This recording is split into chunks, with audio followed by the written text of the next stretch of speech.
Pick a number between 1 and 10. Don't think too hard, just choose. Most people feel a quiet flicker inside their mind as the number forms a moment of decision that seems to rise from somewhere behind the eyes. It feels personal, intentional, unmistakably ours. But neuroscience suggests something unsettling. For many choices like this, the brain begins preparing the decision milliseconds before we become aware of making it. The choice arrives first. The feeling of having chosen arrives second. This discovery opens a rift beneath one of the most important ideas in human life: the belief that we choose and therefore are responsible for what we do.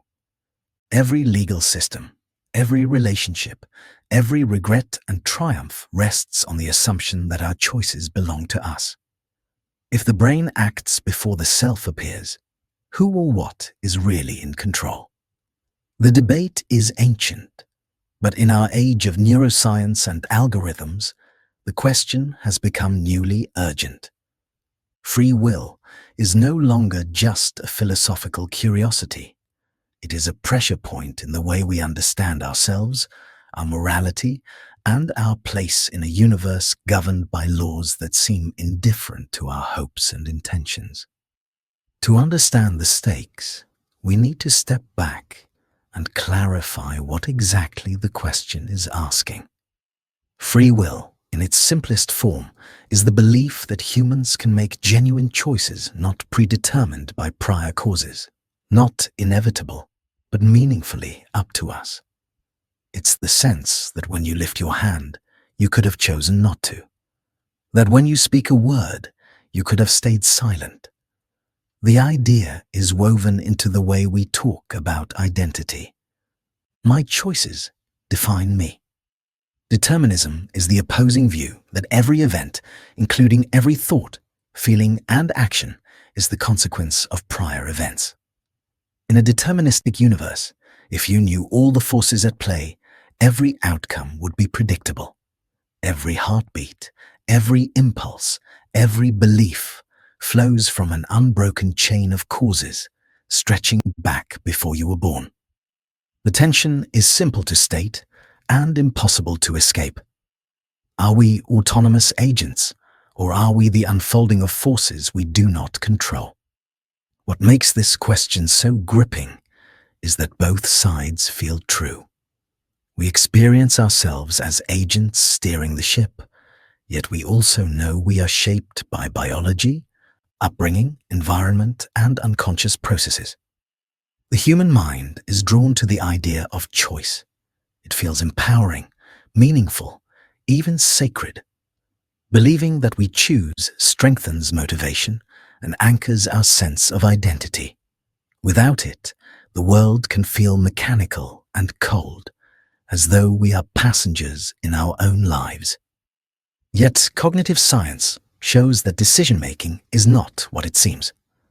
When we pay attention, it becomes clear that much of what we call choosing is the brain drawing on automated processes, habits, biases, emotional cues, and pattern recognition that operate before conscious awareness joins the story. Attention narrows the field. Emotion colors the options. Memory offers fragments of past experiences as quiet suggestions. The mind is a chorus long before the conductor steps in. An intention, the feeling of, "I am going to do this now," often arrives as the final note, not the first. This tension between experience and mechanism has shaped the debate for centuries. But modern science lets us examine it with new clarity. The philosophical roots stretch far back, but their modern relevance comes from understanding how the universe behaves at its most fundamental levels.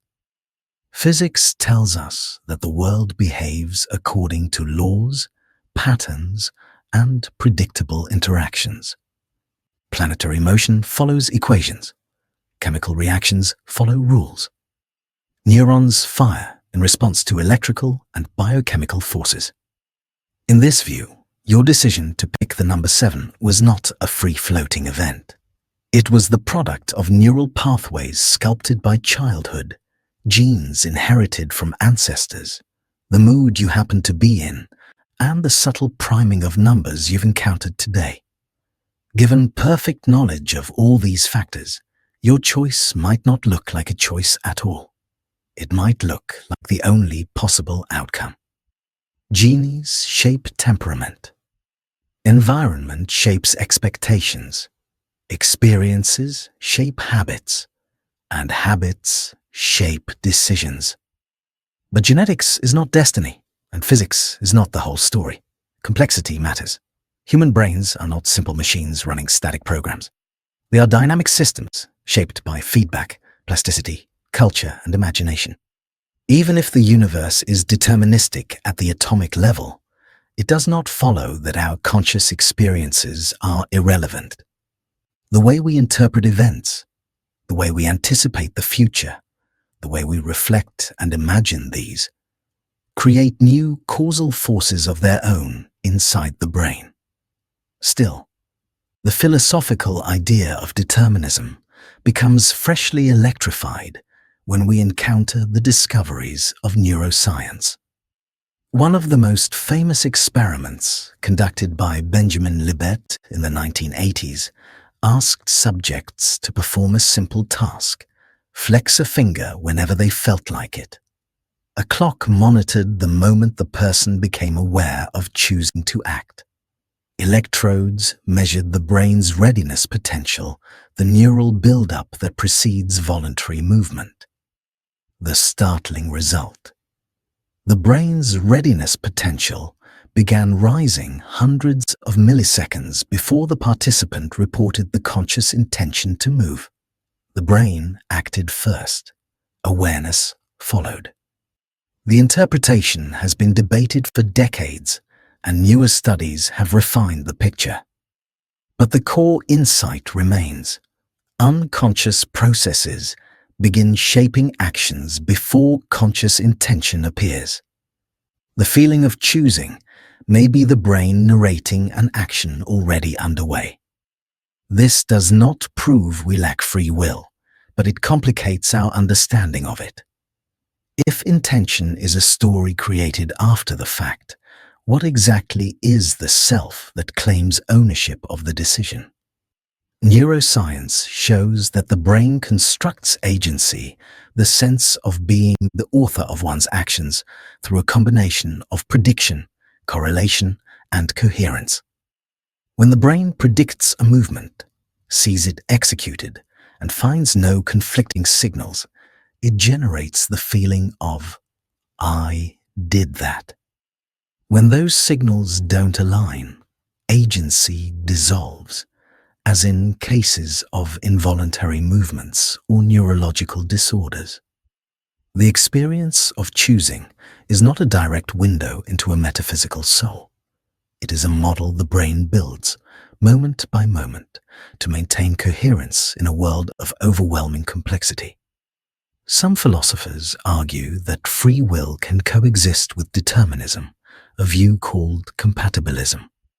They argue that what matters is not whether our actions arise from prior causes, but whether they arise from the parts of the brain we identify as us. In this view, you are still responsible because your actions emerge from your reasoning, values, and identity, even if those themselves have origins. Others find this unsatisfying. If every thought has a cause outside your control, can responsibility survive? If a person's upbringing or neurochemistry pushes them towards certain actions, can we meaningfully say they could have done otherwise? The contradiction is profound. Even if decisions arise from prior causes, we experience choice as deeply real. The world feels navigable. Alternatives seem open. The future feels unwritten. Determinism may describe the machinery, but free will describes the lived experience. To make this debate more tangible, imagine a simple story. A woman wakes before dawn. Her alarm vibrates softly, and without thinking, she reaches out to silence it. she feels the familiar weight of the day ahead. Meetings, messages, an ongoing personal dilemma about a career shift she's been avoiding. She rises from bed, not because she consciously chooses to, but because her morning routine has become a powerful groove carved into her nervous system. The brain favors efficiency. Habit does the heavy lifting. As she prepares coffee, she considers whether to drink white black or add milk. This tiny moment feels like a pure choice, a spontaneous decision.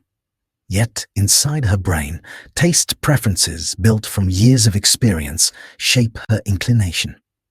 Hormone levels influence how much she craves sweetness. The memory of yesterday's bitter brew nudges her toward adding milk. The thought happens fast, but the causes reach deep. Across town, a neuroscientist sits in a quiet office lined with brain scans. She explains that much of what the woman experiences as personal choice emerges from neural processes operating beneath awareness. The brain sorts through sensory input, predicts outcomes, and selects actions before conscious thought enters the scene. Consciousness, she says, is less a commander and more a narrator. It interprets decisions already made by underlying networks. It feels in control, but often arrives after the fact. Meanwhile, a philosopher teaching under bright studio lights raises a question. If a choice emerges from unconscious processes, does that make it less of a choice? Or does the unconscious still count as part of the self? Perhaps free will does not require absolute independence from causes. Perhaps it requires alignment between desires, intentions, and actions, even if those desires have origins we did not choose. Back in the woman's apartment, she leaves home and enters the current of daily life. The train arrives just as she steps onto the platform. A coincidence shaped by countless factors entirely outside her control. She boards without reflection. Some choices are made simply by not resisting momentum. As the day unfolds, the illusion of autonomy and the machinery beneath it walk side by side. She decides what emails to answer first, but her attention is pulled by emotional salience rather than rational priority. She chooses lunch, but mood, habit, advertisements, and convenience narrow the range of options before she becomes aware of them. She faces a moment of conflict with a colleague, believing she is responding freely, but her reaction is sculpted by childhood patterns and stress chemistry. There is agency here, but also influence. There is choice, but also constraint. She is not a puppet, but neither is she entirely self-created. Our imagined neuroscientist would say that every thought has a neural signature, a cascade of processes interacting across networks shaped by genetics and experience. She would say that the woman's decisions arise from a complex system built from billions of neurons and trillions of synapses. No single moment tells the whole story.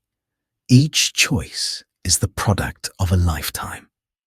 Our imagined philosopher would respond that this does not erase responsibility.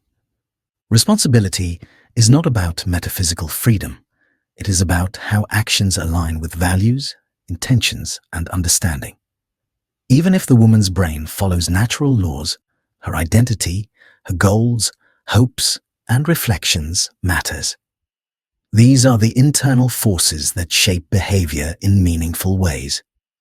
The woman herself, unaware of this debate, simply moves through her day feeling the quiet tug-of-war within. Moments where she feels in control, moments where she feels swept along, the invisible architecture of her mind guiding each step. This interplay mirrors our own lives. We are both authors and characters, shaped and shaping, constrained and yet capable of transformation. Modern life, intensifies the tension between free will and determinism in unexpected ways. Our identities, our relationships, and even our sense of responsibility are woven through with assumptions about control. We pride ourselves on being self-made, yet we also know how deeply context shapes behavior. Beliefs about choice influence everything from how we punish crime to how we forgive mistakes. People who strongly believe in free will tend to work harder, resist temptation more effectively, and persevere longer. People who believe everything is predetermined are more susceptible to passivity and disengagement. But those same deterministic insights can also cultivate compassion, reminding us that people behave the way they do for reasons rooted in forces beyond their choosing. At the same time, modern technologies complicate our sense of agency. Algorithms predict what we will click before we know it. Apps design frictionless experiences that guide behavior.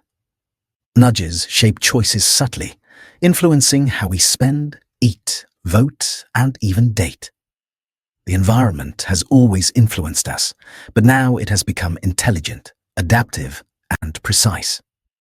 Understanding the limits of free will in this world can feel disturbing, as though we are drifting toward a future where autonomy becomes an illusion. But it can also be empowering. Recognizing that we are shaped by causes allows us to shape those causes in return. If behavior is influenced by conditions, we can change the conditions. If habits shape actions, we can redesign habits. If unconscious processes guide choices, we can train the mind to become more aware. Awareness does not grant omnipotence, but it expands the space in which meaningful choice can emerge. Before we venture further into what this means for responsibility, identity, and personal growth, we turn to practical wisdom, how to navigate life with an honest understanding of our limits and our strengths. Responsibility in a world shaped by causes is not an all-or-nothing matter. It sits on a spectrum, woven through layers of biology, culture, psychology, and circumstance. Understanding these layers does not weaken responsibility. It clarifies it. Imagine responsibility as a landscape.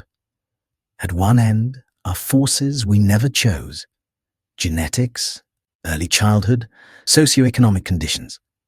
At the other end are the capacities we cultivate over time: reflection, self-awareness, emotional regulation, the ability to pause before acting.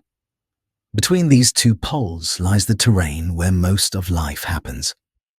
People are accountable, not because they control every cause, but because they can influence some of them, especially over time. We may not choose our impulses, but we can shape our responses. We cannot rewrite the past that formed us, but we can choose how we understand it, how we work with it, and how we allow it to guide or misguide us. When we see behavior as emerging from a tapestry of influences, punishment becomes less about retribution and more about prevention, rehabilitation, and the design of environments that reduce harmful outcomes. This does not excuse wrongdoing. It contextualizes it. It directs our attention towards systems, support networks, and interventions that genuinely alter future behavior. And, on the personal level, this understanding invites humility. The line between who we admire and who we judge is thinner than we think. A few genes expressed differently, a few key experiences shifted, a few strokes of luck reversed. These small changes could have rewritten our behavior, our identity, even our moral compass. But the same understanding also invites empowerment. If behavior emerges from causes, then changing the causes changes the behavior. This is not fatalism. It is realism with room for transformation. Consider the unconscious processes that shape decision-making. Much of what drives us operates beneath awareness: cravings, biases, impulses, stress responses. But bringing attention to these patterns can transform them. When we learn to notice a craving before it takes hold, or observe a bias before acting on it, we create a moment of space, a moment where choice becomes possible. This is where free will becomes less about metaphysics and more about practice. The capacity to notice, pause, and redirect is one of the most powerful forms of agency we possess. It doesn't matter whether this ability emerges from deterministic neurons or an immaterial soul. What matters is that it exists. The brain is not a fixed machine. It is plastic, adaptive, rewiring itself in response to experience. When we cultivate habits of reflection, patience, and intention, we alter the neural architecture that shapes future decisions. This way, responsibility becomes a process rather than a static property, a skill we strengthen, like attention or memory. Imagine returning to the woman from earlier. Weeks have passed. She has been reflecting on her life, thinking about the subtle tensions that shape her days. She notices how much of her behavior is driven by routine, by emotion, by unconscious cues. At first, this awareness feels unsettling, as though her life is running on rails she never laid. But slowly, she begins using this awareness to shift the rails. She starts observing her reactions at work, noticing when stress propels her into defensiveness. She spots moments when habit overrides intention. She experiments with breaking patterns, choosing a different route to work, delaying automatic responses, pausing before reacting. These small acts of reflection do not liberate her from causation, but they allow her to influence the causes that shape who she is becoming. She is not free in the ultimate sense, but she is freer than before. Her agency is not absolute, it is cultivated.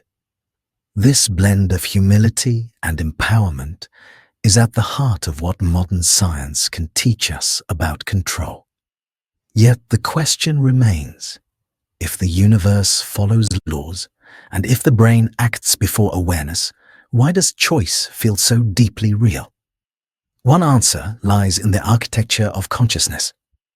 The mind is not a camera passively recording reality. It is a storyteller assembling coherence from chaos. The feeling of agency is one of its most important narratives. Without it, behavior would become erratic, motivation would collapse, and the sense of self would fragment. The brain leans toward the feeling of ownership because it is adaptive. It anchors coordination, learning, and long-term planning. The subjective experience of choosing is part of how the brain organizes behavior. Even if the underlying mechanisms follow laws, the experience is not an illusion in the trivial sense. It is a functional construction, evolved to help living beings navigate a complex world. Another answer lies in complexity. Determinism at the atomic level does not imply predictability at the human level. Human brains are non-linear systems where tiny variations can lead to vastly different outcomes. The sheer richness of neural networks means that even if every event is caused, the system as a whole behaves in ways that feel open, fluid, and dynamic. From the inside, this complexity feels like freedom. A third answer lies in perspective. Determinism describes the world from the outside, the view of physics. Free will describes the world from the inside, the view of experience. Both perspectives can be true without cancelling each other. The laws of nature do not negate the human need to interpret, choose, and imagine. Seen this way, free will is not the ability to escape causation. It is the ability to participate in it consciously. But how do we live with this understanding? How do we navigate life with a responsible and empowering view of agency? We begin by being honest about what we cannot control: our genetic predispositions, our childhood environments, the immediate impulses generated by our nervous system, the emotions that surge before we name them, the habits we built long before we understood them, the social and economic forces that frame our lives. Accepting these constraints does not defeat us, it grounds us. From there, we turn towards what we can influence: the environments we place ourselves in, the habits we cultivate intentionally, the relationships we nurture, the stories we tell about our experiences, the values we choose to embody, the skills we train, including awareness itself. We may not choose our initial conditions, but we choose how we engage with them. We choose how much attention we bring to our patterns. We choose whether to lean into growth or retreat into inertia. These choices, though influenced by causes, still reshape the future. This understanding helps us navigate relationships with greater empathy. When someone hurts us, instead of defaulting to blame, we can ask what forces shaped their actions: stress, upbringing, trauma, fear. This does not excuse harm, but it broadens compassion. It helps us respond wisely rather than reflexively. It also helps us understand ourselves with greater kindness. Many people carry guilt for habits they can't break, impulses they wish they didn't have, or flaws that seem to resist improvement. But recognizing the causal roots of our behavior allows us to approach change systematically. We can redesign our routines, adjust our environments, seek support, and gradually shift the patterns that once seemed immovable. Even the limits of free will can become tools for transformation. If we know the mind runs on patterns, we can build better patterns. If we know the brain responds to cues, we can design healthier cues. If we know attention shapes decision-making, we can train attention like a muscle. Now, at the heart of this essay lies a simple but profound idea. Agency is real, not because it floats above causation, but because it emerges within it. We do not choose in a vacuum. We choose from within a living system shaped by experience, reflection, and intention. The forces that influence us do not erase our actions. They give those actions context, and context is what allows growth. Before closing, it can be helpful to ask a few questions that bring this debate into your own life. What parts of your behavior feel automatic, and where do they come from? Understanding their origins can loosen their grip. Where in your day do you feel the narrow doorway between impulse and action? That doorway is the birthplace of agency. Which environments make your best decisions easier? Designing these environments is one of the most practical forms of free will. Where do you hold others to standards you don't apply to yourself? Compassion grows from recognizing shared constraints. Which values feel most authentically yours? These are the forces within you that can guide change. What habits are shaping who you will be in 5 years? Your future self is already forming within the patterns you repeat. The debate between free will and determinism is not a puzzle to be solved once and for all. It is a lens through which we understand the human condition, a way to see ourselves more clearly, with both humility and hope. We are not the unmoved movers of old philosophy, nor are we helpless passengers. We are evolving beings, carried by currents we did not choose, yet capable of adjusting our sails, learning from the wind, and altering our direction over time. Choice may not be absolute, but it is meaningful. And meaning unlike metaphysics, is something we can consciously cultivate. It is something we participate in, something we shape together. The question is not, do we have total control? The question is, how do we use the control we do have? And in that space between what shapes us and what we shape, human freedom lives.